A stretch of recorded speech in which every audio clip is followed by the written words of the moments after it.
যারা হামলা করে, যারা রাস্তায় ট্রাক বসিয়ে, যারা রাস্তায় ট্রাক্টর বসিয়ে ভেবেছিল জুলাই পদযাত্রা বন্ধ করে দিবে, কানাইঘাটবাসী আজকে তাদেরকে ব্যর্থ প্রমাণ করেছে। প্রিয় সিলেটবাসী, আমরা আজকে কানাইঘাটে এসেছি জুলাই পদযাত্রায় আমাদের যে জুলাইয়ের অঙ্গীকার, সংস্কার এবং বিচার, তার দাবিতে আমরা কথা বলতে এসেছি।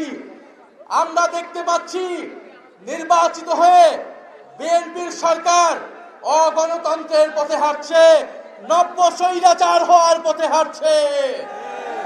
মানুষ কষ্টে আছে, গ্যাসের দাম বৃদ্ধি পেয়েছে, সবজির দাম বৃদ্ধি পেয়েছে, বিদ্যুতের দাম বৃদ্ধি পেয়েছে। গত 2 দিন আগে টিসিবির লাইনে দাঁড়িয়ে এক মহিলা মারা গিয়েছে, কিন্তু বিরোধী হিসেবে আমরা এগুলার সমালোচনা করতে পারবো না। আমরা যদি সমালোচনা করি তাহলে আমাদের চোখ উপড়িয়ে ফেলা হচ্ছে, আমাদের রাস্তায় ট্রাক্টর ফেলা হচ্ছে, বালু ছাড়া ট্রাক ফেলা হচ্ছে। এটা হচ্ছে তারেক রহমানের আই হ্যাভ এ প্ল্যানের নমুনা। বাংলা কিউআর, যেখানে নগদ পেমেন্ট সেখানে। সারা দেশে 10 লাখেরও বেশি মার্চেন্টে নগদে পেমেন্ট করুন খুব সহজে। প্রিয় কানাইঘাটবাসী, অতীতে দেখেছি দমন করে, পীড়ন করে, বাধা দিয়ে গণতান্ত্রিক আন্দোলনকে থামানো যায় না। দুঃখের বিষয়, যারা পাট খেতে, ধান খেতে যে সকল সৈনিকেরা এত বছর লুকিয়েছিল, যে সকল সৈনিকেরা জেলের ভিতরে ছিল, লন্ডনে কিংবা শিলংয়ে ছিল, জনগণের রক্তের বিনিময়ে তারা ক্ষমতায় এসে জনগণের উপরে আবার জুলুম শুরু করেছে। এটা দ্বারা প্রমাণ হয় বিএনপি গত 16 বছর গণতন্ত্রের জন্য লড়াই করে নাই। তারা অপেক্ষায় ছিল, তারা লড়াই করেছিল ক্ষমতায় গিয়ে কিভাবে জনগণের উপর আবার জুলুম করবে, কিভাবে চাঁদাবাজ করবে, কিভাবে সন্ত্রাস করবে, কিভাবে জমি দখল, ভূমি দখল করবে। কিন্তু আমাদের ওয়াদা, বিএনপি যদি সেই পথে হাঁটে, স্বৈরাচার এবং সন্ত্রাসের পথে হাঁটে, আমরা লক্ষ কোটি জনতা ঐক্যবদ্ধ আছি। আমরা আবু সাইদের উত্তরসূরিরা, ওসমান হাদির উত্তরসূরিরা ঐক্যবদ্ধ আছি। নিজেদের জীবনের রক্তের বিনিময়ে বাংলাদেশে নতুন করে স্বৈরাচার এবং জুলুমবাজকে ক্ষমতায় থাকতে দেব না, দেব না, দেব না। প্রিয় তারেক রহমান, আপনি প্রধানমন্ত্রী হয়েছেন, আপনি বলেছিলেন দেশে এসে আপনার পরিকল্পনা রয়েছে। এটা আপনার কেমন পরিকল্পনা? একজন কলেজে পড়ুয়া শিক্ষার্থীর চোখ কেড়ে নেওয়া হয়েছে। হবিগঞ্জের জিকে গৌসের অনুসারী, তার অনুসারীরা হামলা করে রড দিয়ে একটা চোখ নষ্ট করে ফেলেছে একজন কিশোরের, একজন জুলাই যোদ্ধার। এই চোখ তারেক রহমান আপনাকে ফেরত দিতে হবে।